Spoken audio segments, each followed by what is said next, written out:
Toni, pasa. Ponte cómodo. Muchas gracias. Bueno, todo esto te resulta muy familiar, ¿verdad? Cámara, foco, micrófonos... Hacía tiempo que no estaba en un plató. ¿Sí? ¿Cuánto tiempo, Toni? Pues te lo voy a decir exactamente, hace 2 años. 2 años. 2 años me hicieron una entrevista y fue la última. Desde entonces no había entrado en un plató. Bueno, pues yo te agradezco que me hayas concedido esta entrevista. Curiosamente, en la playa este verano, estaba un día tomando el sol tumbadito, la mar de tranquilo, y apareció una niña con una cámara, no sé de qué canal de televisión era, porque no fue aquí, fue en Cullera. Y apareció, y me acercó el micrófono. Y le dije, cariño, yo cobro. Se quedó la pobre. Le dije, sí, y no voy a romper mi sistema. Siempre he cobrado por aparecer, luego hoy no. No te toca. La pobre se marchó, la mar de preocupada. Toni, para conocerte un poquito más, para saber más de ti, para hacer un currículum a través de preguntas. ¿Tú dónde naces, Toni? ¿En Valencia? En Valencia. ¿Hace cuántos años de esto? Hace más de 70. Más de 70 años. Más de 70. Tengo exactamente 75. Nací el segundo año de guerra y soy de esa generación de niños que pasaron hambre en contra de su voluntad en zonas no liberadas. En el 37 naciste, en el año 1937, en Valencia. ¿Tus padres qué se dedicaban, Toni? Mi padre era catedrático de matemáticas y además era un gran empresario hostelero, que le venía de tradición y de herencia, porque mi abuelo paterno fue uno de los grandes renovadores de la hostelería del país. En realidad decían que era el padre de la hostelería moderna. A él se deben las escuelas de hostelería reales, la primera de todas la montó en Madrid. Y en Madrid es donde desarrolló una parte de su labor, porque era uno de los nobles españoles que fue maître hotel del rey, de Alfonso XIII. Y desde entonces, pues, su tradición. Era un hombre muy conocido en aquella época dentro del mundo de la hostelería. Mi abuelo Antonio dio la vuelta al mundo con un grupo de amigos, entre ellos estaba Blasco Ibáñez, y no pagaron en ningún sitio. Téngase en cuenta que en 1929 no había Telex, ni fax, ni nada de eso, lo cual quiere decir que qué importancia tendrían aquellos señores, eran 6, que dieron la vuelta al mundo y no pagaron en ningún sitio. Impresionante mérito. ¿Tú estudiaste en Valencia los estudios los primeros? Yo estudié en los jesuitas en Valencia. Cuando acabé el bachiller me marché a estudiar la carrera en Madrid. Terminé la carrera en Madrid y entonces mi padre decidió unilateralmente que tenía que hacer algo serio. Y me matriculó sin decírmelo en Yale en los Estados Unidos. Y allá me mandó. Y por eso soy uno de los pocos doctores en imagen que existen en España. Porque soy doctor en imagen por la Universidad de Yale, en Estados Unidos. O sea, soy una mezcla de periodista, director de cine y realizador de televisión. Eso es ser doctor en imagen en Yale. ¿Y en tu adolescencia, Toni, tenías claro que querías ser lo que llegaste a ser? Sí, mi padre creía que yo sería ingeniero, porque médico, que es la tradición familiar, no quise serlo, y luego fíjate la de cosas que he tenido que ver. No podía soportar el dolor ajeno. Te marchaste a los Estados Unidos a estudiar, pocos jóvenes de la época podían hacerlo, ¿no? Estamos hablando. Sí, yo de siempre he dicho que tenía la suerte 50. de que me nacieran en el seno de la familia que me nacieron, porque mi padre me lo pudo pagar. Yo no tengo ningún mérito. Yo el único mérito que tengo es que lo que se hacía entonces en Estados Unidos en 3 años lo hice en 1 y medio. Nada más. Alumno aventajado, ¿qué se llama? No, listo europeo, que no es lo mismo. ¿Recuerda cómo ganaste tu primer sueldo, Toni? Sí, claro, después de una oposición brillante. Ah, que oposición. No sé la parte que tuvo la recomendación y la parte que tuvo la oposición. Lo cierto es que la hice. Yo acabé la carrera en 1960, me presenté a oposiciones en finales del 60, en Radio Nacional de España, recomendado por un padrino mío, que era Roque Pro Alonso, el director general, y este era Clemente Cerda Reig, era su íntimo amigo. y le dijo, oye, que mi ahijado se presenta. Y dijo, bueno, pues que se presente.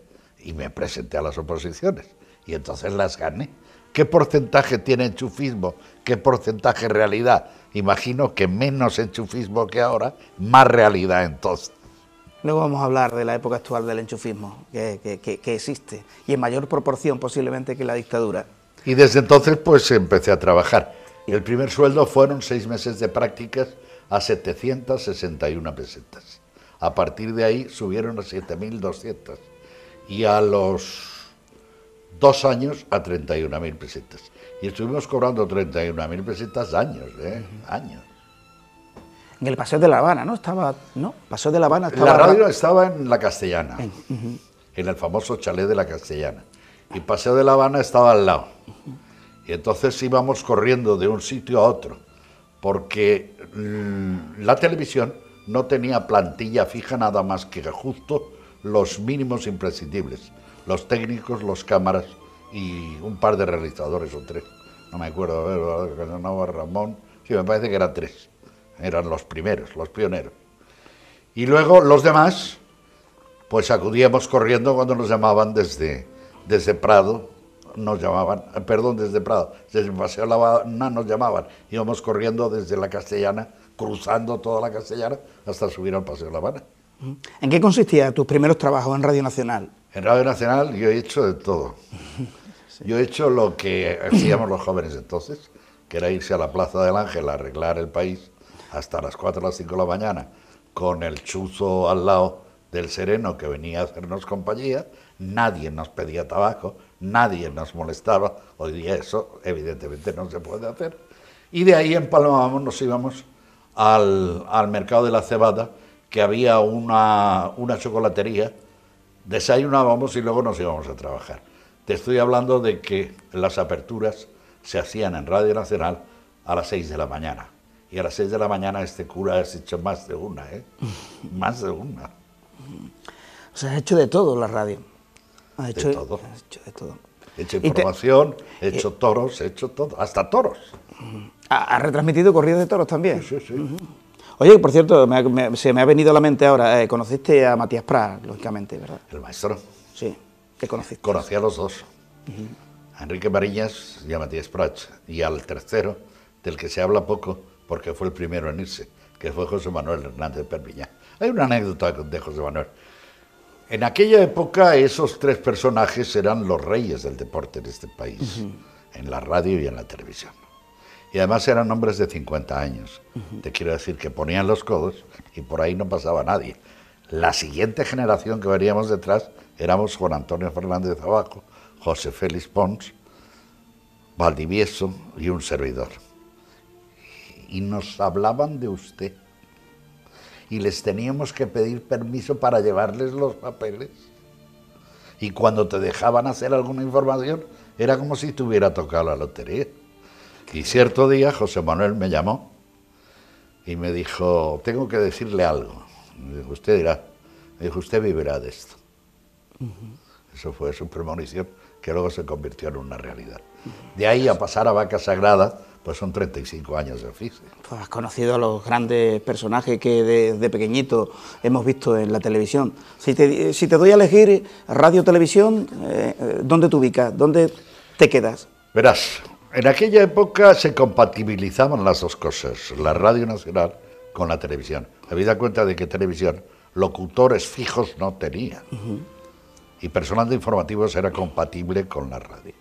Luego ya se fueron introduciendo y se fue independizando.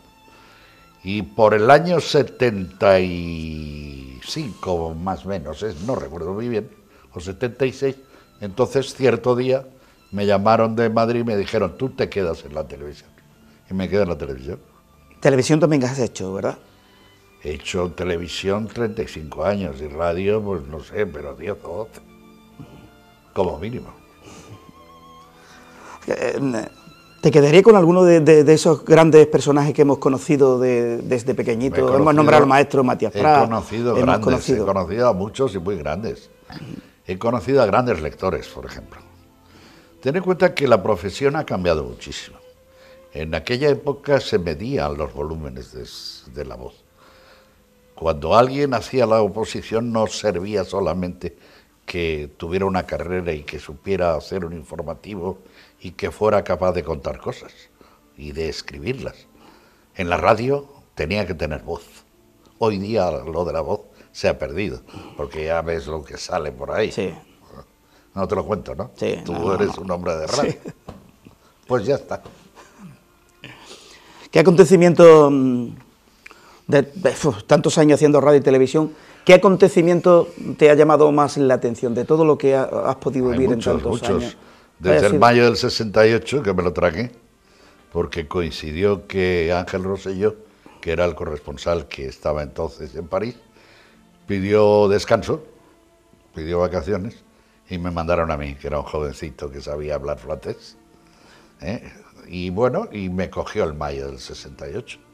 Aquello fue un impacto grande, porque resulta que el señor Rojo, el más rojo de todos los rojos, hoy día es un padre venerable de familia, totalmente conservador, que vive en Alemania dedicado a el editor de libros. Tiene una editorial. O sea, era comunista y... Fíjate.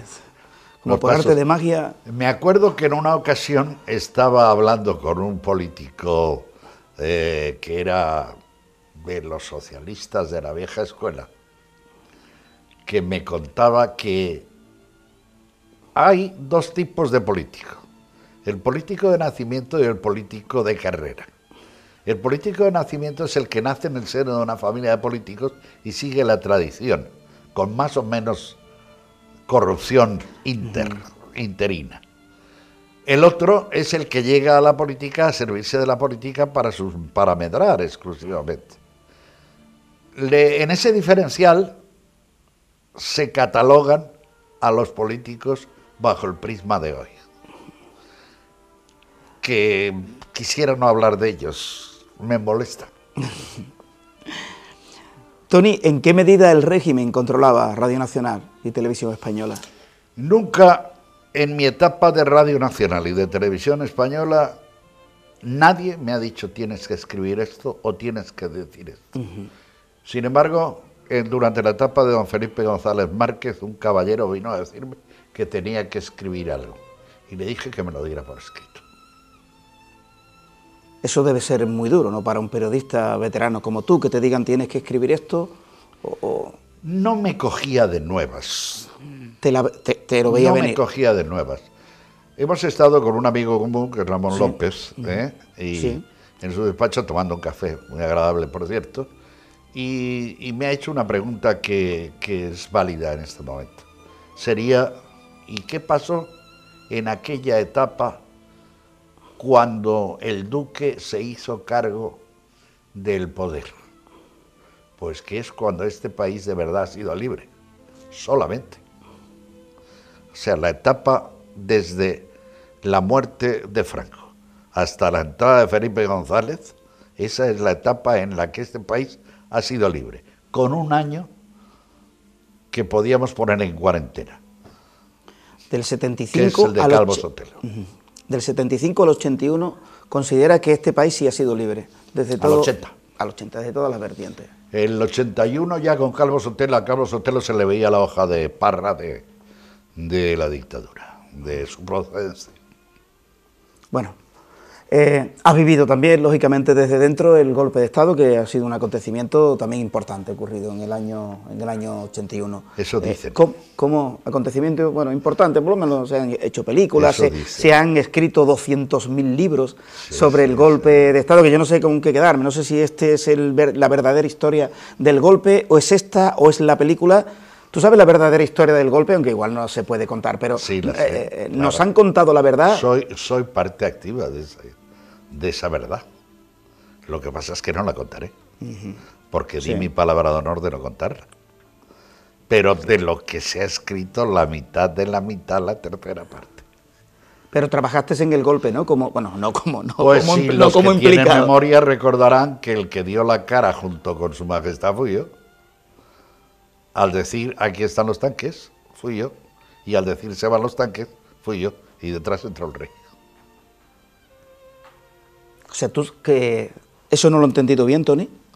No lo he entendido Pues bien. fui ¿Qué el diste? primero que dio la noticia de que los tanques de Milán del Bosch estaban en la calle, en la pantalla, Sí. con una televisión sola. Y al día siguiente, a las 7 de la mañana, cuando ya se habían retirado del Congreso los guardias, fui el primero que salió dándole paso al rey para que el rey dijera que se había acabado aquello. ¿Quién aborta el golpe de Estado, si se puede decir? ¿Hay un nombre Su propio? Majestad, al que ahora están intentando echarle toda la basura que pueden encima y que es innoble y que es demostrar una mala uva y un resentimiento total. Pretender sacar ahora a los abuelitos que están muertos es una barbaridad y lo están haciendo. ¿Por qué? Esa es la pregunta. Y te voy a decir algo que no he dicho nunca, pero que hoy lo voy a decir. Mira, ¿por qué la monarquía sí, por qué republicano? Te pongo el ejemplo de los mexicanos. Estaba una vez en México haciendo un campeonato del mundo y me llevaba y me traía siempre el mismo taxista. Y le pregunté, ¿cómo llevan ustedes esto? Y me dice, muy bien, señor. Dice, cada 8 años aquí hay un ladrón. Se va uno y entra otro, roba igual y se vuelve a ir. ¿Sabes lo que significaría la entrada de una república en este país? Otro ladrón más. Cada 4 años. Pero en todo caso la monarquía española es una monarquía fuerte que no la van a derribar fácilmente. Pues, es decir, que no fácilmente Están en eso, que no la, están sí, pero, en eso, pero que no van a poder, no van a poder. No lo sé. No lo sé. ¿Por qué? Porque no hay memoria histórica. Es decir, vosotros, algunos teníais 10, 12, 15 años. La chica que está de cámara con nosotros, esta chica tan simpática, tan agradable, no había nacido, no ha conocido aquello, no conoce nada más que lo que le cuentan de una manera sesgada estos señores. Y le cuentan el Urdangarín. Te voy a decir más. ¿Sabes quién es el único que va a devolver el dinero que se ha llevado? Sí. Don Iñaki Urdangarín, porque es el más tonto de este país y porque su suegro pondrá el dinero para que no lo metan en la cárcel. ¿Qué hacen el resto de los que se llevan el dinero en este país? ¿Sabes de alguno que haya devuelto algo? No, que yo sepa no. Ni lo devolverán, desde la época de Roldán. Ninguno. Aquí visitan la cárcel, que es el hotel que pagamos todos, están una temporadita y se quedan con el dinero. Y sin embargo, fíjate a quién están atacando. A la corona. ¿Tú te crees que le puedo aguantar que un impresentable, que el llamado Diego Torres, esté echándole la mierda, y perdóname la expresión, pero es que no tiene otro nombre, encima su majestad el rey, que ni pasaba por allí? Me lleva esto una pregunta, una reflexión de Tony. En Estados Unidos ni se te ocurra quemar una bandera en Times Square, porque te meten directamente en la cárcel. En Cataluña se queman banderas de España, se queman fotografías del rey y no pasa absolutamente nada. Hay diferencia, ¿verdad?, entre una escena y otra. No hay diferencia, no hay criterio de entidad patria. Verás, la concepción de patria de los Estados Unidos, desde que nace un niño le meten en la cabeza lo de las barras y las estrellas y lo de nosotros, la Constitución. Eso se lo meten desde el principio, desde que nacen. Aquí no. Aquí lo que le meten en la cabeza es, tú hazte político y trinca. Y no es que lo diga yo, lo están diciendo los jueces, ¿eh? Ahora que están enfadados, cada día sacan a un político nuevo que se los ha llevado. Yo tenía la esperanza, bueno, todo, y cuando se acaba el régimen de Franco, allá con su muerte en el 75, se inicia un periodo democrático. Bueno, uno soñaba ya en esa ilusión del 82, cuando votamos, yo creo que sí todo, yo sí reconozco, voté a Felipe González la primera en el año 82, ya luego tuve que cambiar el voto. Esperamos que España, a estas alturas del partido, en el año que estamos, 2013, sería un país muy similar a Suecia o a Finlandia, y ha ocurrido todo lo contrario. Claro. ¿Tú esperabas, en aquel año 80 que ese era el deseo por el que apostamos y algunos hasta nos jugamos la vida? Y esperaba en 2013 estar como estamos ahora mismo. Si a ti te dicen, si te dicen en el 82, pues Tony, en 2013 6 millones de parados. Pero en el 85 sí. Sí. Veía venir lo que... Sí. Y en el 89 más. Y en el 2000 más. Y con la época de ZP, pues ya, para que te cuento. Ya. Es que el saqueo de las arcas públicas comenzaron, bueno, pues sí, prácticamente en el 80 y... bueno, con Roldán, con el caso Filesa, las arcas públicas de verdad, cuando se lo llevaron con sable, fue a partir de la llegada de ZP. O sea, el señor Aznar les dejó dinerito en el cajón. Y estos señores se lo gastaron.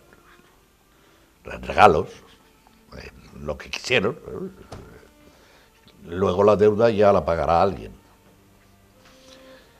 La corrupción sí empezó con la época de Felipe.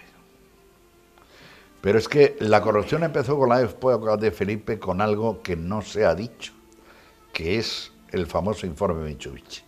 O sea, la degradación de este país como tal está basada en cargarse la industria.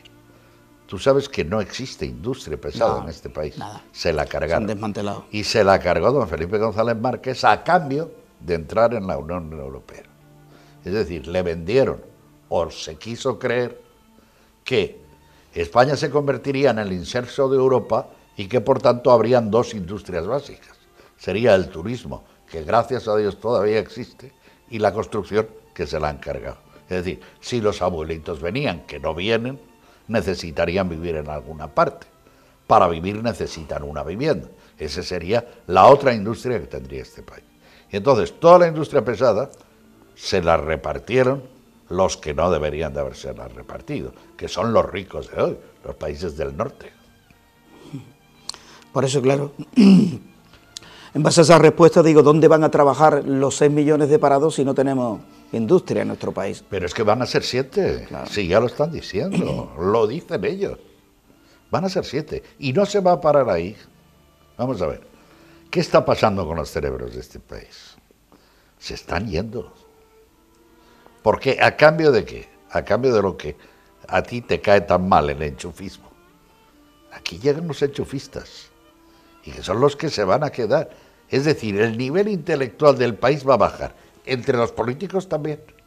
Es decir, de aquí 5 años serán políticos mucho más burros que hoy son. ¿Qué? Coincido. Así de claro. El talento está emigrando, se está marchando la gente con talento, con pero capacidad. La están echando. No es porque se quiera ir, la están echando. Vamos a ver. ¿Qué hace un ingeniero, el número 5 de sonido de España? Tengo el gusto de conocerlo. Y lo han echado. Este señor se va a ir. Y se va a ir o a Panamá, o a Kuwait, o a Canadá, o a Estados Unidos, donde va a desarrollar una labor creativa enorme y donde va a enseñar a una cantidad de gente tremenda. Pero con 50 tacos, ¿eh? ¿A quién hay que fusilar? Al responsable que organiza el despido. Y el que organiza el despido, que es el político de turno, que no sabe hacer la O con un garuto. De profesión, político. Es la nueva profesión que se ha inventado, que es el mal total que tiene el país. 450.000 vividores públicos en un país pobre no se puede resistir. Y no es nuevo, se lo explicaron los comuneros y las germanías a Carlos I de España, V de Alemania. Se lo explicaron, se le plantaron, luego se los cargó, pero lo aprendió. Sin embargo, estos no aprenden. Porque la deuda, para ellos, habrá para cobrar. Pero ¿quién lo va a pagar? Porque alguien paga siempre. Sí, ¿eh? siempre. Tenemos una administración mastodóntica que habría que reducir por la vía de urgencia, ¿no? Empresas públicas, fundaciones... Vamos a ver, en Estados Unidos, para 350 millones de habitantes, son unos 1.700 empleados públicos, contando los gobernadores de estado, es decir, los presidentes de comunidad de autonomía, como les llamo yo. En total, para 350 millones de habitantes. Aquí, para 45 millones, porque vamos bajando, sí, en lugar de crecer, bajamos, somos 450.000 señores que ponen la mano todos los meses, ¿eh? Y que cobran, ¿eh? Insostenible. Es insostenible. Tú mismo. Ya sé que a más de uno me estará maldiciendo en este momento, en cuanto vea.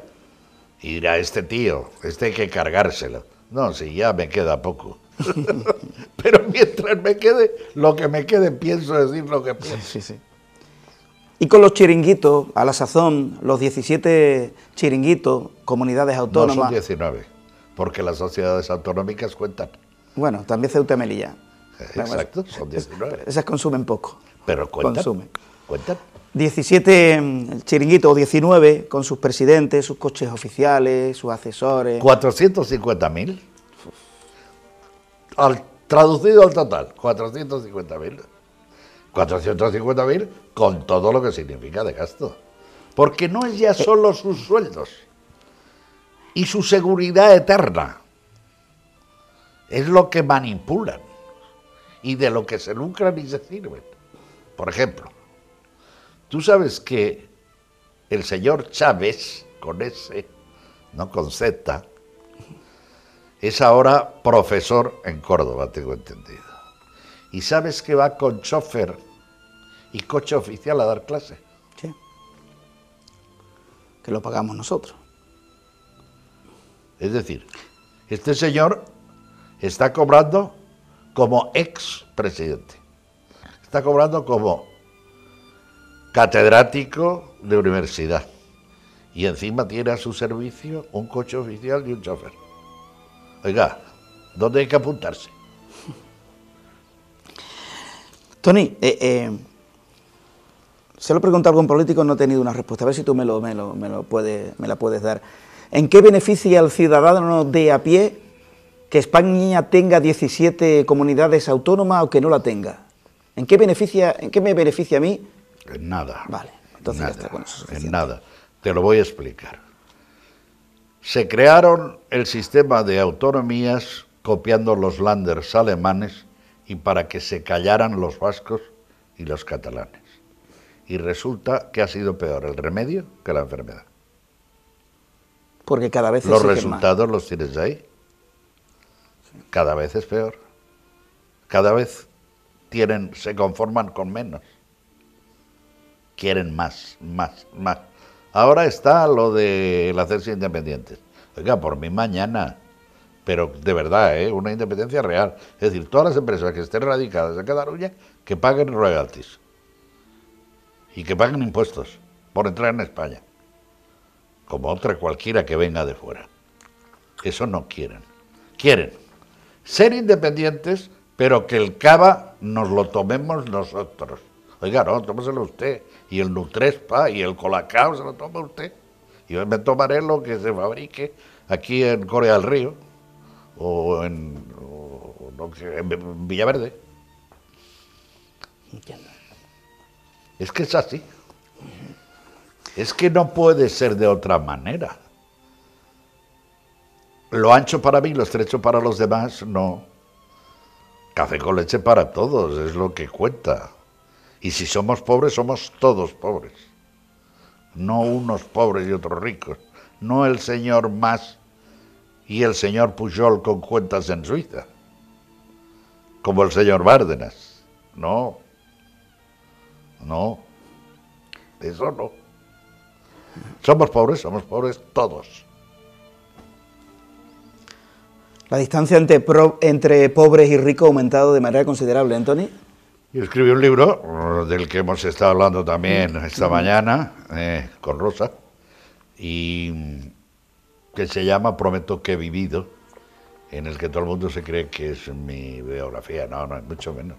es la desmitificación de lo que ha pasado en los últimos 30 años.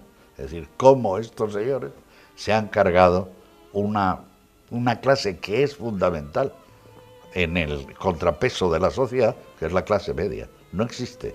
Ahora hay muy ricos, obreretes pobres y obreretes muy pobres.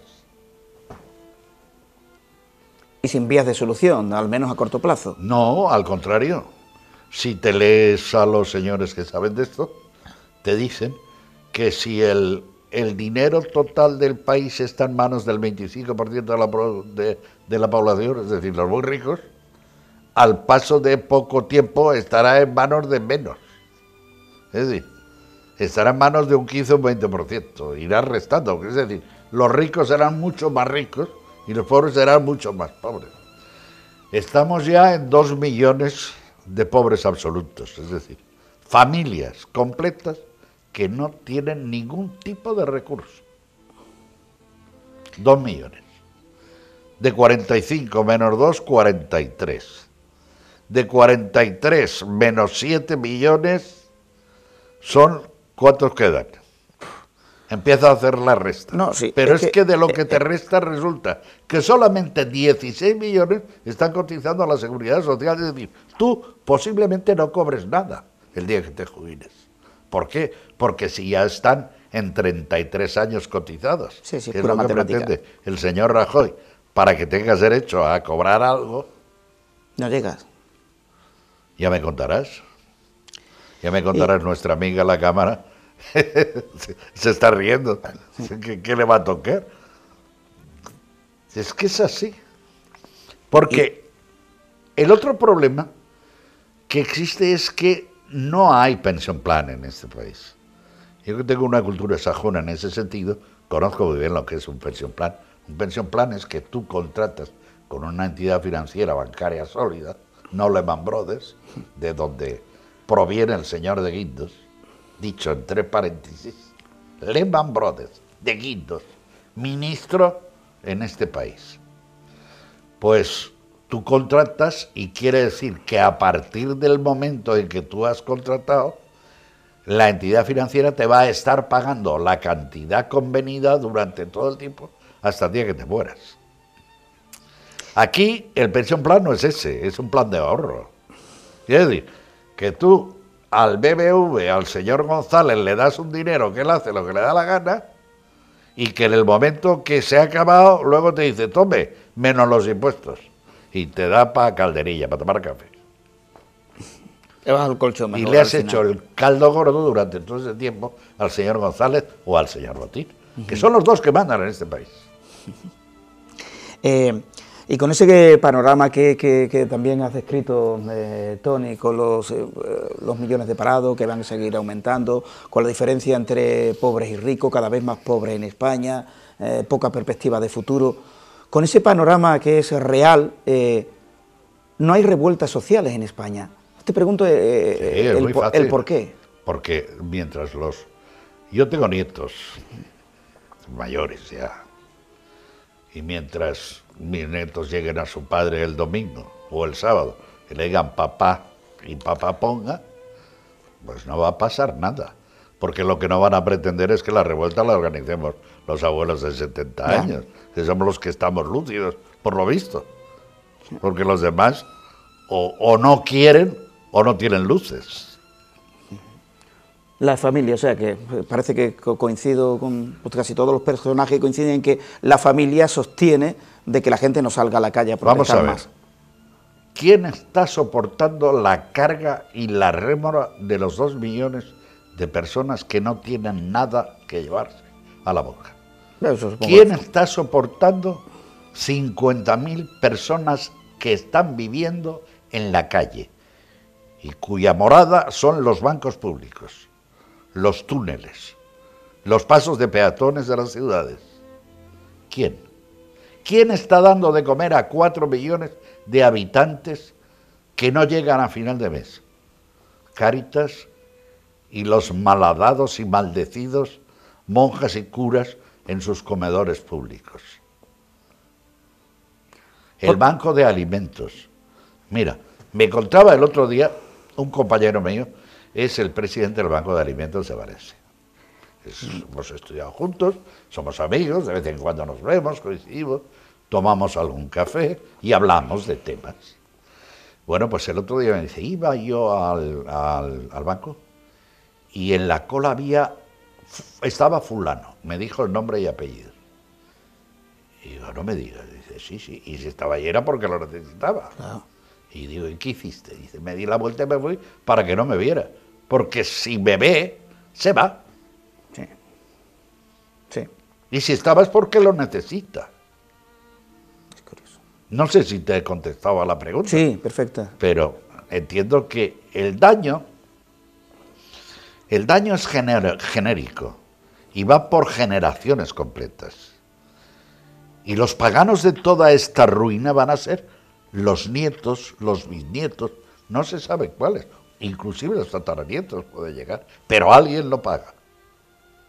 Siempre.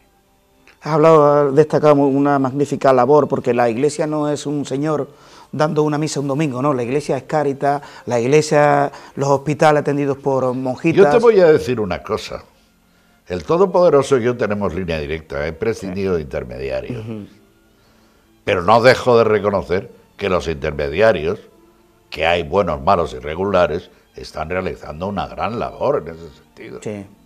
Y hay que reconocérselo. Están realizando una gran labor. Que hay señores como el cardenal de Escocia, al que se acaba de cargar ayer el Papa antes de irse, pues lo hay, sí. Y hay más de uno. ¿Y qué va a pasar ahora con el que venga detrás? Esa será la otra. Va a tener las narices suficientes para acabar con todas las felonías que se están cometiendo en el nombre de Dios.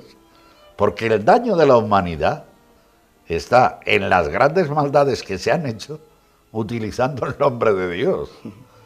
Si te fijas, las grandes guerras se han utilizado en nombre de Dios. Las guerras religiosas fueron siempre No, las más todas, sangrientas. Todas, en el nombre de Dios. Y los españoles de eso somos los que más sabemos, porque llevamos generaciones con un palo y un cirio. Unas veces delante de ellos, de los curas, iluminando al Cristo, y otras veces detrás con el bastón. ¿Por qué la izquierda radical odia tanto a la Iglesia? Porque a nadie le gusta que le hagan de conciencia, ni a Pepito Grillo quiere tener nadie un Pepito Grillo detrás. Porque la Iglesia nos gustará más o menos, pero lo que creo que coincidimos todos que la Iglesia no hace daño absolutamente a Te he nadie. contestado. Ya. Nadie quiere tener conciencia. Y menos detrás. Y que te lo digan. Nadie. Y una de las misiones de la Iglesia, sea la que sea, es hacer de conciencia. Es decir, esto está bien, esto está mal, no haga usted esto, no haga aquello. Es lo mismo que el próximo Papa va a tener 3 temas fundamentales que afrontar, que son la mujer, la igualdad de la mujer, inclusive el sacerdocio, la pederastia, Sí. y el tercero, la actualización de la sociedad, el celibato. Esos son 3 temas que le han caído al que venga detrás, pero seguro. Y por lo que se ha ido Benedicto XVI, porque se ha encontrado mayor. Claro, un hombre con 89 años ha dicho, madre mía, ¿quién se mete con esto? Porque ten en cuenta que todo el problema interno, el Vaticano desde toda la vida ha sido un nido de buitres,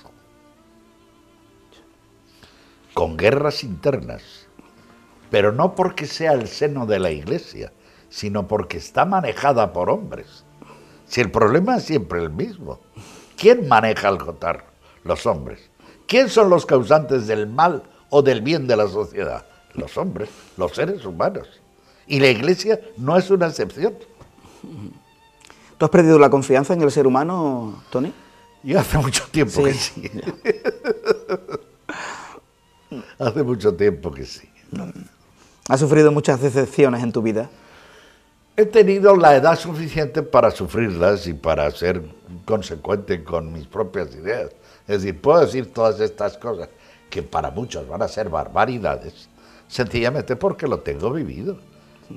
Yo he vivido tres scoops.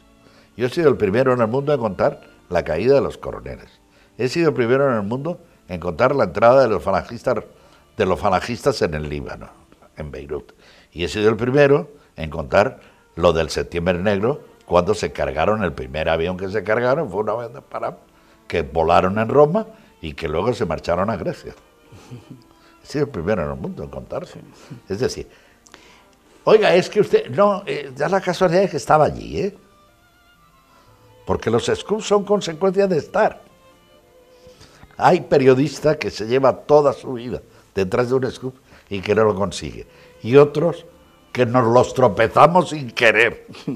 Me acuerdo que Jesús Puente hacía en Radio Nacional un programa que se llamaba Estudio 15-18. Jesús Puente, el actor. El actor. ¿Te acuerdas? Sí. Lo hacía. Y era un programa que tenía mucha audiencia por la tarde. Y me acuerdo que volvía yo de, no sé, de una de mis guerritas y me vio en la cafetería. Oye, Tony, te vengas tal. Yo estoy un roto, hijo, yo tengo para meterme en la cama. Hombre, por favor, que esta tarde estoy flojo. Vente, tal, no sé qué. Bueno, total, que me convenció. Y me dice, cuéntame lo de la caída de los coroneles. Y le conté la caída de los coroneles, que Radio Nacional había dado la primera la noticia, y Televisión, junto con Televisión Española, que la había contado yo. Y me dice, Jesús, ¿y tú qué sentías en aquel momento? Digo, estar allí sentía. Si hubiera podido, hubiera salido Claro. corriendo. Encontraste atrapado, todas salidas, tapadas todas y cada una de las en la ciudad salidas. universitaria de Atenas metido, encima de un tanque así, y con una palabra del griego moderno que me salvó la piel y que no olvida mi vida. Es de misógrafos. ¿Sabes lo que significa? No. Periodista. Cuando me pusieron encima del tanque así, con un chico con una metralleta en los riñones, y el chico tenía más miedo que yo, y yo lo tenía todo, y el tío apretaba, y yo le gritaba en todos los idiomas que podía, todo lo que sabía, hasta que le dije la famosa palabra de misógrafos, y entonces noté que aflojaba, digo, ya le comió la moral a este tío. Y efectivamente conseguí que hablara con el tío que estaba en la torreta del tanque, apareciera un jeep con un chaval, con un teniente que hablaba inglés, y que me dijo, ¿y usted qué hace aquí? Y digo, eso es lo que yo quisiera saber. ¿Qué hago aquí? Y me llevó al hotel, al Rex, estaba en el Rex de Atenas, y del Rex de Atenas me salí y me fui a una empresa que había de turismo, una agencia turística, que era de una española, casada con un griego, y que le pregunté si le iba al teléfono, y me dijo que sí. Y desde ese teléfono di una noticia. Se llamaba Iberia Hellenic Travel. Es ser emocionante ser reportero en una guerra. ¿Estuviste afiliado a algún sindicato alguna vez, Tony? Bueno, a los sindicatos verticales porque no había más remedio, ¿no? ¿Era más efectivo que los sindicatos actuales? Evidentemente, entonces no se podía tirar a ningún trabajador a la calle. Ahora no les dan ni la hora, ahora les dan la patada. ¿Eliminaría, Tony, las subvenciones a los sindicatos? Evidentemente que sí. No hay sindicatos, no hay sindicalistas, hay funcionarios sindicales. Cobran del Estado, vamos, Sí. no lo digo yo. Sí, no, cobran del Estado, sí. Claro. Es verdad. Porque si cobrasen de la cuota de sus afiliados, Entonces sería tenían fuerza moral para exigir y para gritar y para decir. Y sin embargo, ya ves tú que cuando lo dice con la boca pequeña. normalmente salen más a la calle cuando gobierna el PP que cuando Hombre, cuando claro. gobierna el PSOE. Gentiliciamente son de izquierdas. Yo es que la diferencia entre izquierda y derecha ya No perdí, existe. no sé qué es ser No de existe. derecha o ser No de existe. izquierda. No existe. Vamos a ver. Existe la famosa casta, que yo la he definido como tal y que la palabrita es mía. O sea, la palabrita que repiten ahora todos, la inventé yo. O sea, lo de incluir como definición política a un señor de la casta. Es decir, un tío que vive solo de eso, para eso y por eso, como los de la India, los intocables, lo definí yo, la casta. Y luego están las clases. Las clases son los diferentes partidos políticos. Todos del mismo no pueden ser, porque dejan de trincar. Se tienen que repartir para trincar. Y uno de los trinques es ser de derecha, ser de izquierda, ser de medio pelo o ser de Papá Noel. Tony, con la credibilidad que han perdido los partidos mayoritarios, con Partido Popular y Partido Socialista, de cara a las próximas elecciones, ¿cree que los partidos minoritarios... El problema es a la gente honesta a quien vota. Te lo pongo ya al final, voy al final. La gente honesta a quien vota. Porque vamos a ver, al PP ni pensarlo, a los socialistas menos. Los socialistas bastante tienen con aclararse entre ellos. A ver en qué va a quedar esto mañana. Porque mañana con la famosa votación en el Congreso veremos a ver qué pasa. Porque ya están partidos en 24. Con los catalanes te refieres tú, que posiblemente voten. En 24, voten. Solo falta que mañana los catalanes salgan votando para ellos. Entonces, esto no le conviene al país. El país necesita tener partidos fuertes, y partidos serios, y partidos consecuentes, y que trinquen lo menos posible. Lo que no puede ser es la bandería de ahora. Mi homónimo, el señor Lara, que no le ha pegado un palo al agua en su vida, ¿qué quiere? Y se las da ahora de moralista, pues sí, que mire aquí Andalucía, que coja la lupa y mire Andalucía, que por lo visto no mira, o que mire Asturias, que tampoco mira, ¿eh?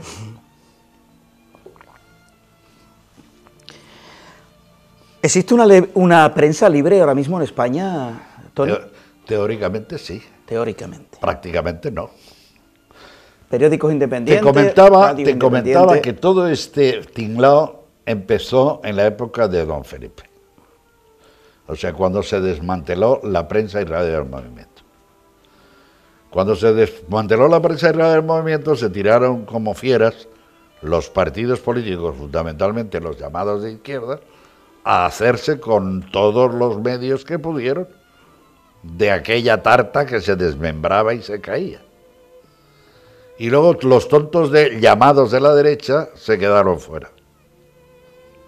Y ahora pretenden el cirio pascual de cargarse y de... Es que siempre estamos de las mismas. Fíjate, la derecha en este país ha sido nefasta siempre, por su propia desunión. Y porque su peor enemigo han sido ellos mismos. ¿Quién se cargó UCD? La derecha. ¿Quién se cargó a P? La derecha. ¿Quién se cargará ahora al PP? La derecha. Sí, claro. ¿Y eso por qué razón, crees tú? Pues porque son tan prepotentes que son el sumum de la prepotencia. Es rizar el rizo. Sí. Si ya de por sí el hecho de ser político significa ser un impresentable prepotente, el hecho de ser de derecha significa ser más. Vamos a ver, ¿cómo se puede soportar a un cretino, que es el tercero del PP, que aquí en Andalucía dijera hace un par de meses, cuando le dijeron, oye, es que la gente está saliendo a la calle? La respuesta fuese de ese caballero, dejarlos que salgan y se manifiesten, de esa manera se desahogan. Un tiparraco que piensa así, ¿qué se puede esperar? O el famoso Bárcenas. Es que tiene 22 millones en Suiza. No, es que son 38. Oiga, ¿cuántos ha repartido usted? Porque para usted quedarse con 38, ¿cuántos ha dado? Increíble. ¿Y al Partido Socialista en España le podría ocurrir lo mismo que pasó en Italia con la desaparición del PSOE italiano? Está a punto. ¿Podría pasar? Está a punto. Pues a nada más mañana se produzca la rotura. Porque vamos a ver, ¿quién queda ahí presentable? La Chacón. Si la Chacón es de los catalanes. Sí. Sí. El tonto del Tomás Gómez, el madrileño, que se pierde hasta las canicas. Sí, no hay relevo. No ves alternativa dentro de ese partido. El problema de este país es que ha llegado a un extremo tan grande de saturación de gente que quiere vivir de eso, que ya no hay por dónde empezar a buscarle solución.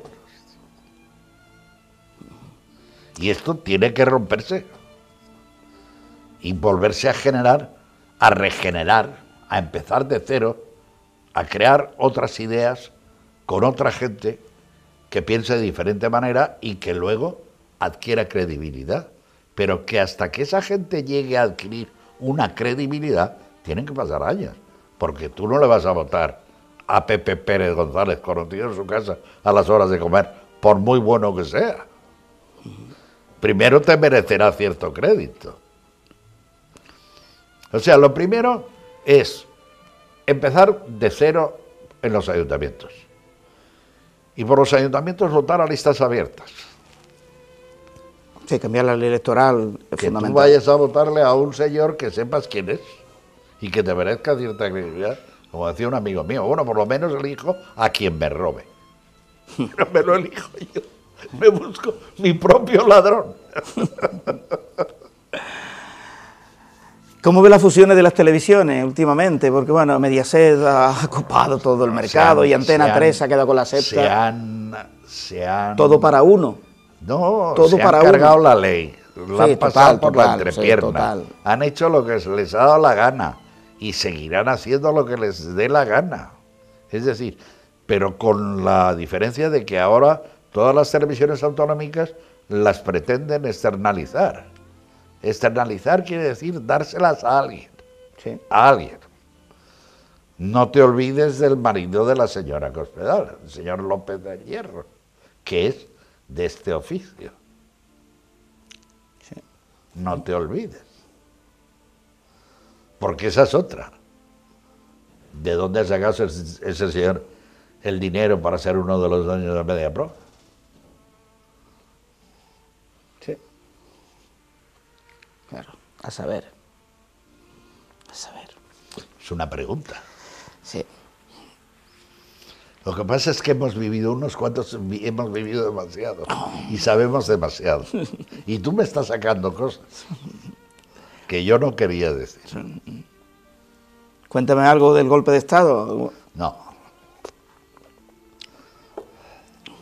¿Quién fue la primera persona que dijo, vamos a dar un golpe de Estado en España? ¿Sabes el nombre? Eso Sí. tuvo un origen, a alguien se le ocurrió. Sí. Sí. Es un general. ¿Y el apoyo lo recibió rápido cuando...? No. ¿No? No porque engañó a sus compañeros de carrera. Les hizo lo mismo que el señor Diego Torres con un Dargarín. Les vendió una cabra y aquellos, como estaba tan cerca del rey, pues se la quisieron creer, o se la creyeron. Se la creyeron, que fue lo grave. Y luego hubo cobardes. Aquí en Andalucía tuvisteis uno. Sí. Que dijo Que sí y luego dijo sí echó el y culo para cogió atrás. una borrachera para no tener que decir ni que no. Y hasta ahí puedo contar. Vale. De acuerdo. Tony, conociste también, dentro de tantísimos personajes que has conocido a lo largo de tu trayectoria periodística, a Santiago Carrillo, entre otros también. Sí. ¿Te has tomado algún que otro café con Uno, Carrillo? no, muchos. Muchos cafés con Santiago. ¿Cómo era como persona? Pues era un ser entrañable y además un hombre con conciencia. Tuvo dos etapas, te lo venía contando en el coche. La primera etapa es la etapa dura, que es cuando era joven, hasta que llegó a Rusia y se tropezó con el señor Stalin. Y cuando se dio cuenta de que había un cabrón muy grande, pues entonces empezó a cambiar de mentalidad, sin llegar a cambiar la chaqueta, porque no la cambió nunca. Él tenía otro concepto del comunismo que cambió cuando llegó a Rusia. Claro, que cambió. Cambió como todo cambia en esta vida. Pero es que es muy fuerte. Santiago fue un hombre importantísimo en el cambio de este país. Santiago les hizo bajar el listón a un montón de gente y además les hizo ver la realidad. Esto solo es posible si todos queremos, cosa que hoy sería imposible, porque hoy no se ponen de acuerdo ni para robar menos. Sí. No, aquellos políticos sí merecían la pena, ¿eh? Los que trabajaron en la transición no tiene nada que ver, está en las He conocido antípodas. a todos y te puedo decir que eran buena gente. Como decimos en Andalucía, eran buena gente. Sí. Eran buena gente, todos. Y además todos cedieron. ¿Sí? Todos cedieron. Absolutamente todos. Ahora, ahí habían dos cabezas. La cabeza privilegiada fue la del rey. Y la cabeza en la sombra fue la de don Juan, que fue el que le metió en la cabeza, y perdona sí, que repita y sea redundante, a su majestad que había de ser rey de todos los españoles, sin excepción, que luego el señor ZP se ha preocupado en romper. Se cerró, es algo que está todavía ahí, os ha hecho mención a lo largo de la entrevista, se cerraron las heridas de la guerra después de la transición, porque todos cedieron. No sé, ¿por qué Zapatero otra vez abrió esa herida de la guerra civil? ¿Por qué? Porque ¿Qué mientras intención se llevaba? habla de eso, no se habla de dinero, ni de ladrones, ni de parados, ni de demás. Es decir, aquí hay dos problemas básicos. El problema que tiene el país y el problema que tienen los políticos. Y están confrontados. No son coincidentes, son divergentes. Es decir, se separan. El problema del país es el paro, el exceso de políticos, la necesidad de trabajo, la necesidad de puestos para poder mantenerse y llegar a final de mes. La necesidad de los políticos, que no se hable de parados, que no se hable de hambre, que no se hable de trabajo y que no se hable de nada, que se hable de otra cosa. Pero si existiese una prensa libre, posiblemente se conseguiría hablar de paro. Bueno, la prensa libre de alguna manera u otra, y te lo vuelvo a repetir, existe en tanto en cuanto quieran que exista. Es decir, bajo mi punto de vista no existe. No existe porque no la practican. Es decir, JP puede hacerlo, pero a JP le resulta más rentable para vender periódicos sacar el tema de la señora esta, de la princesa esta, sí, esta de Alemania, no sé qué pinta aquí en la jugada esta, porque a ver, el rey es un señor como todos y le pica las bajos fondos, sí, como a todos alguna vez, sí, unos más, otros menos, depende de la edad, sí, pero a todos nos pica. Sí. En fin, no vamos a ser la excepción de la regla. ¿A santo de qué sacar ahora este tema? Mientras se habla de eso, no se habla de parados. Estamos en las mismas. Ni se habla de hambre, ni se habla de los 2 millones de pobres absolutos, ni se habla de los 4 millones que dan de comer las monjitas. No se habla de todo eso. Tony, en tu larga trayectoria también has cubierto muchos acontecimientos relacionados con el terrorismo de ETA. Sí, muchos con el también. Deporte. Con tantas cosas. Al final acabé siendo redactor jefe de deportes, no te olvides. Eso fue mi final, hasta que me pasé a la universidad. Más tranquilo, ¿no? Un mundo más sano, ¿no? Bueno, más divertido, porque también tiene su qué, el mundo del deporte. También hay mangazo en el deporte, también hay mangazo y compras de partidos y se compran árbitros y todo eso. Hay una anécdota. Sí, sí. Bueno, hay una anécdota muy divertida. Era presidente de un equipo de fútbol un amigo mío. Y me dice, ¿tú el domingo qué vas a hacer? Y yo digo, pues yo no, nada. No, pues no tengo partido esta semana. Televisión, pues nada. Pues, te invito, vente conmigo, que hambre y sed no hemos de pagar. O sea, dinero no tenemos, pero hambre y sed no hemos de pagar. Total, que me vino a recoger, nos fuimos, jugaba su equipo en un lugar y nos fuimos de allí.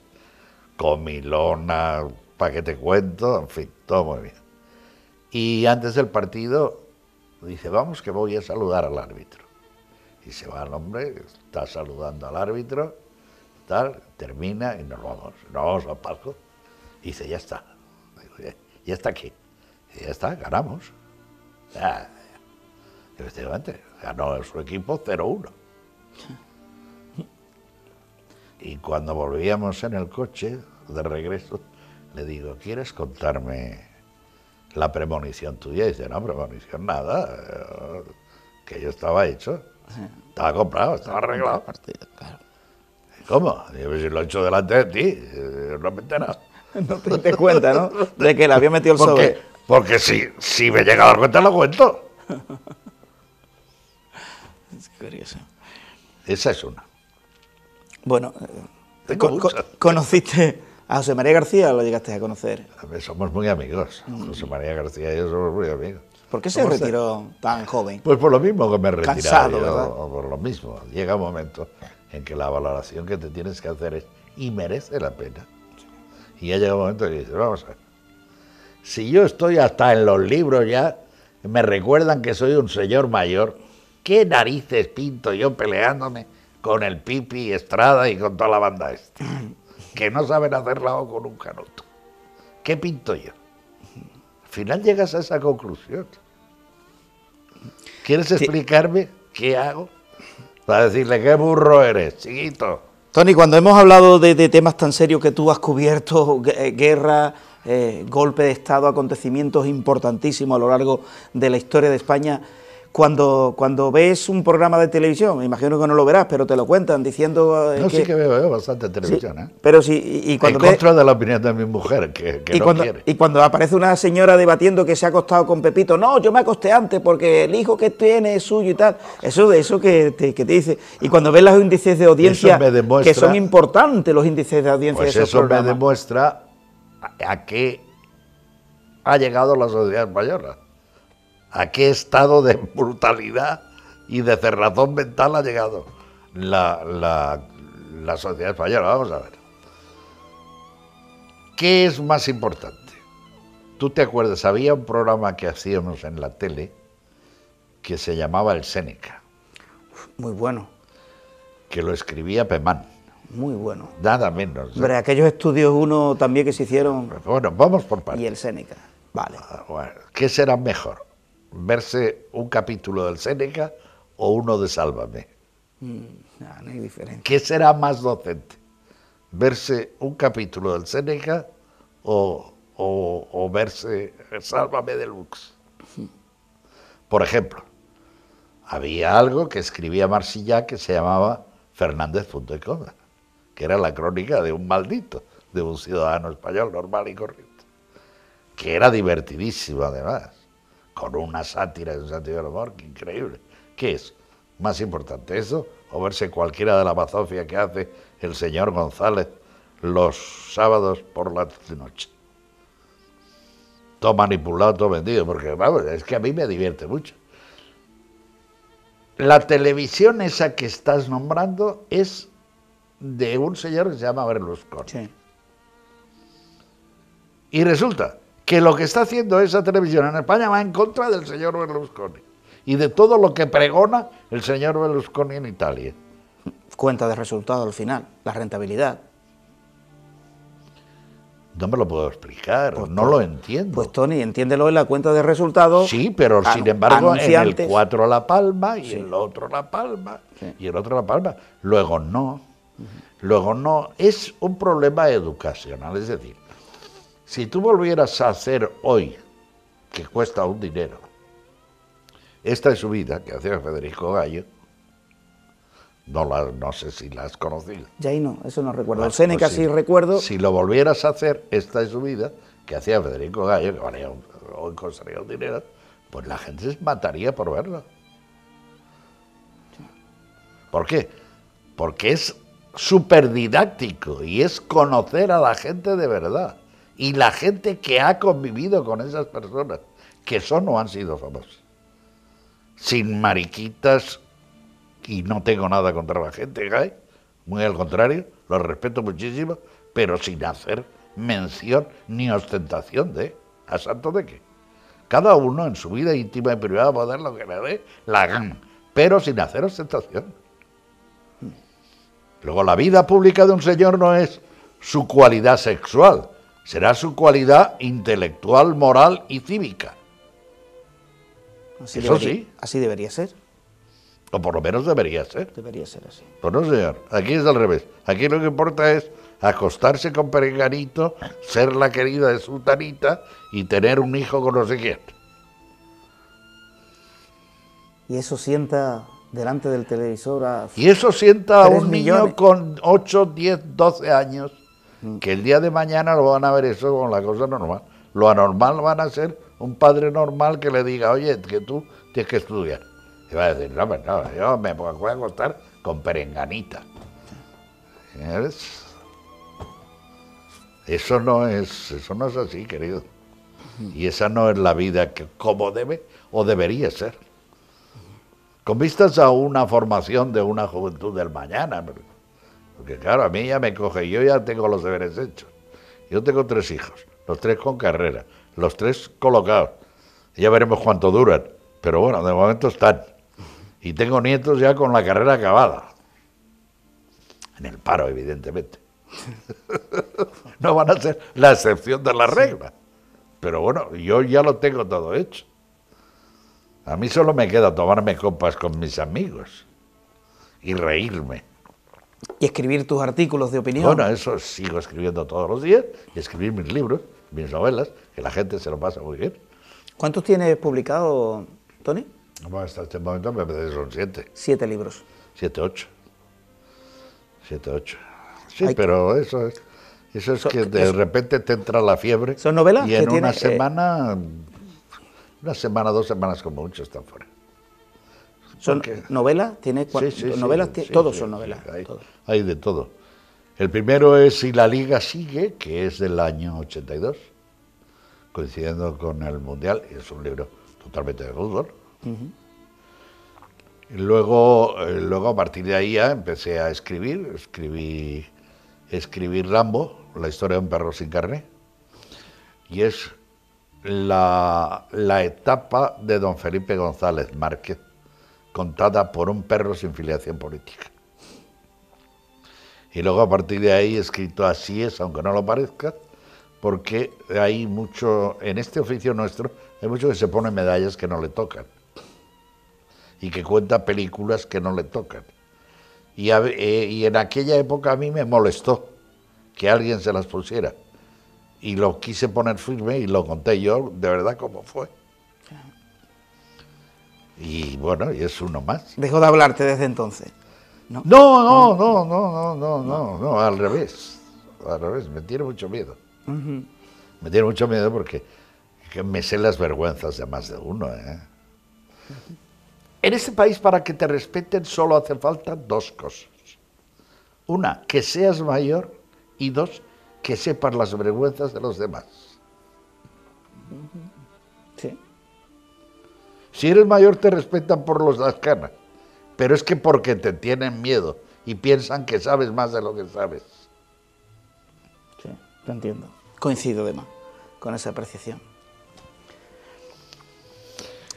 Iba con un amigo de aquí, de Huelva, por Madrid. Y en el medio de la Gran Vía, a la altura de Callao, hay una cafetería y vamos a tomar café. Y salía de la cafetería Botella, el decorador, el famoso decorador. Y me vio, hombre, Tony, ¿cómo estás? Un abrazo y saludó a la persona que venía conmigo, se la presenté. Y le dijo, ¿es usted amigo de este señor? Sí. Después le felicito, porque va usted con una de las pocas personas honestas que conozco. Este señor ha tenido mucho poder en este país y no se ha aprovechado de él nunca. Así se lo dijo. Vale. Te tiraron los tejos en política también, pero no, te sedujo nunca la idea de entrar en política. No sirvo. ¿En qué partido fue? Si se puede decir, ¿qué partido? Todos. En una comida, bueno, tú sabes que he tenido como uno de mis redactores que ha estado conmigo toda la vida, fue Paco Gandía, pero el periodista, no el cómico, que era muy importante, además. Y Paco Gandía era el número 6 del PSOE de España. Y era de los viejos. de los de verdad, de los que no se cambiaron la camisa nunca, ni la chaqueta nunca. Y trabajaba en Radio Nacional, ¿eh? No te lo pierdas. Sin cambiarse la chaqueta. Y un día me dice, ¿qué haces hoy? No, pues lo de siempre. Y, ¿comes con alguien? No, hoy no. Pues comes conmigo. Y total, que fuimos a comer y el restaurante que había elegido había alguien que nos estaba esperando y era un director general de entonces. Y nada, nos sentamos a almorzar, bromas, pitos, flauta, jiqui, jaja. Y al final les dije, bueno, me habréis traído para algo más que esto, ¿no? Y entonces aquel caballero dijo, sí, porque tengo órdenes de decirte que tú tienes que afiliarte al partido. Se supone que el de él. Y dije, pues mira, yo el único carnet que tengo es el de prensa y porque no tengo más remedio, porque si no ni ese tendría. Y dice, no, es que este carnet que yo te voy a ofrecer es de los buenos, del año 60 y firmado por fulano y por sultano. Y dije, pues te lo agradezco mucho, pero no. Ese es uno. No. Una de las muchas veces. Llevamos casi 1 hora y cuarto de entrevista. ¿Usted Tony. mismo? Sí, 1 hora y cuarto de entrevista. Usted mismo. Has conocido a un hombre al que tenía un agudizado sentido de la admiración por Joaquín Prat. Para mí ha sido de los grandes comunicadores. Chimo Prat y yo, hay una fotografía que circula por ahí, por internet además, que estamos Fernando Vizcaíno Casas, Chimo Prat y yo. Chimo Prat hizo posiciones a Radio Nacional antes que yo, porque era 3 años mayor que yo. Y hizo posiciones y en Radio Nacional las prácticas no las aprobó. Y gracias a eso se fue a la SER, que luego lo hizo rico. Sí. Es una anécdota. Sí, curioso. Radio Nacional no lo quisieron. Y por eso se marchó a la SER y lo hicieron rico en la SER.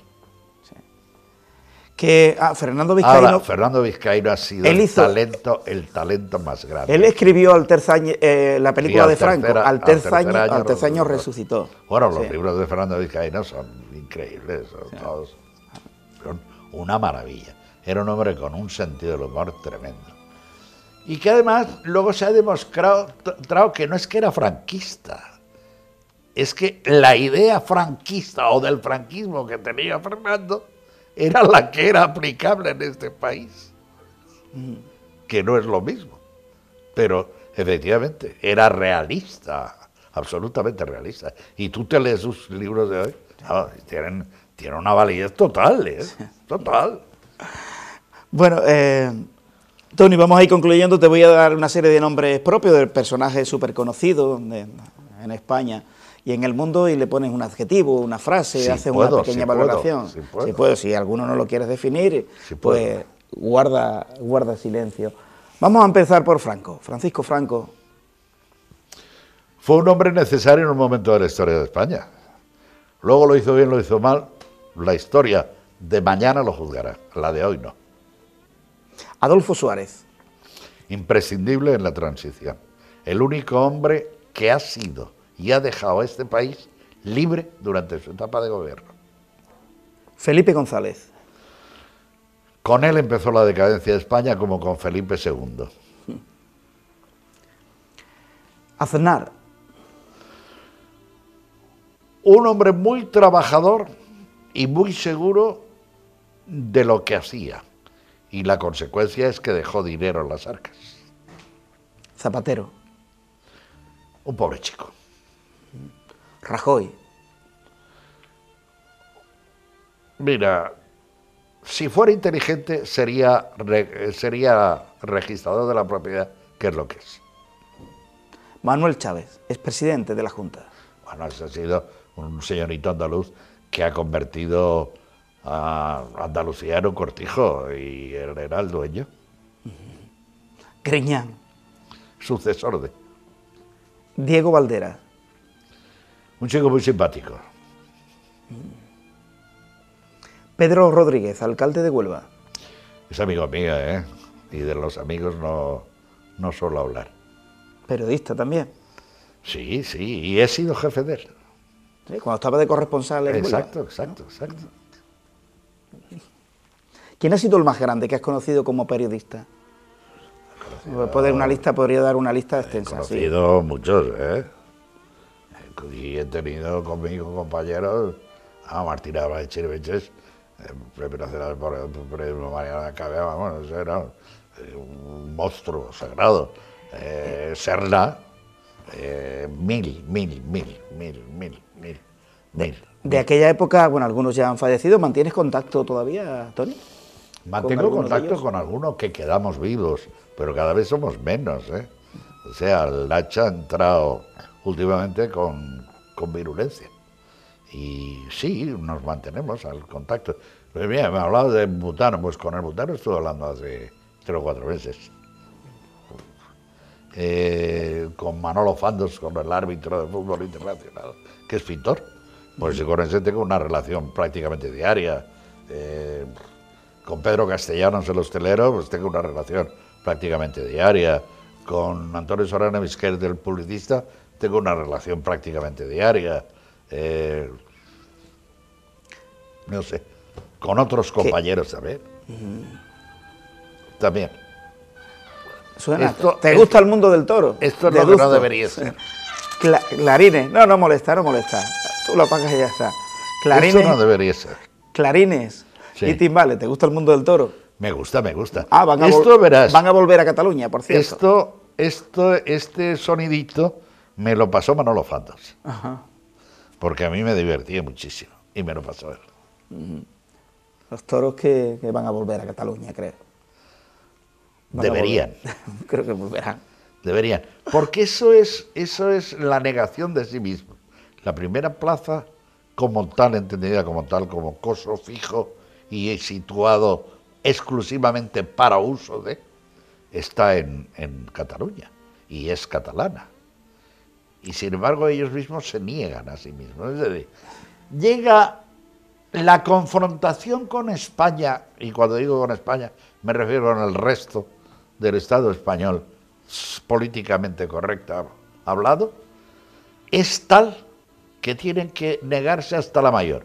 Y la Mayor es una fiesta que es totalmente de la Comunidad Ibérica, porque en Portugal está. Sí. Hasta ahí llegamos hasta a negarnos a nosotros mismos.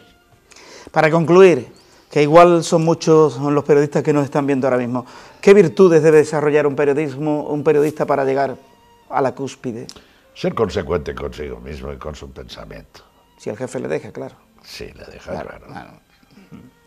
Estamos hablando de... Si intentas escribir un artículo de opinión al periódico, no te lo publica porque les interesa... Estamos hablando de realidades, ¿no? Sí. De realidades de pensamiento. Sí. La práctica es otra cosa. Sí. La práctica es escribir al dictado de la línea editorial. Sí.